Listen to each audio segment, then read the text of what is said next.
I hope எல்லாரும் happy and ஹெல்த்தியாக இருப்பீங்கன்னு நம்புறேன். இந்த வீடியோ போன வாரம் ஊருக்கு போனப்போ எடுத்துட்டாங்க. போன வீடியோவில் சொன்ன மாதிரி குட்டீஸ் எல்லாமே லீவுக்கு ஊருக்கு வந்திருக்காங்க. வைகாசி மாதம் பழனி மலையை சுற்றி வருவாங்க. அதை கிரிவலம்னு சொல்லுவாங்க.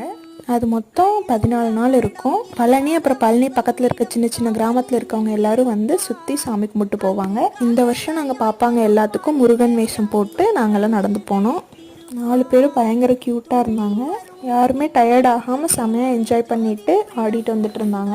எல்லோரும் இந்த குட்டீஸ் எல்லாம் கூப்பிட்டு ஃபோட்டோ எடுத்து ஹாய் சொல்லிட்டு இருந்தாங்க. நாங்கள் காலையில் நேரமாக 6 மணிக்கெல்லாம் கோயிலுக்கு போயிட்டோம். எல்லா வருஷமும் அட்லீஸ்ட் ஒரு நாளாவது கிரி சுத்த நாங்கள் போயிடுவோம். நீங்கள் பழனி பக்கத்தில் இருக்கீங்க அப்படின்னா நீங்கள் எத்தனை கிரிக்கு போவீங்கன்னு சொல்லுங்கள்.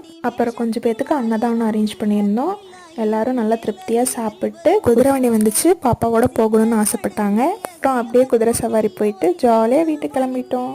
4 முருகர்கள் எப்படி இருந்தாங்கன்னு கமெண்ட்டில் சொல்லுங்கள். வீடியோஸ் பிடிச்சிருந்தா சப்ஸ்கிரைப் பண்ணிக்கோங்க. தேங்க்யூ.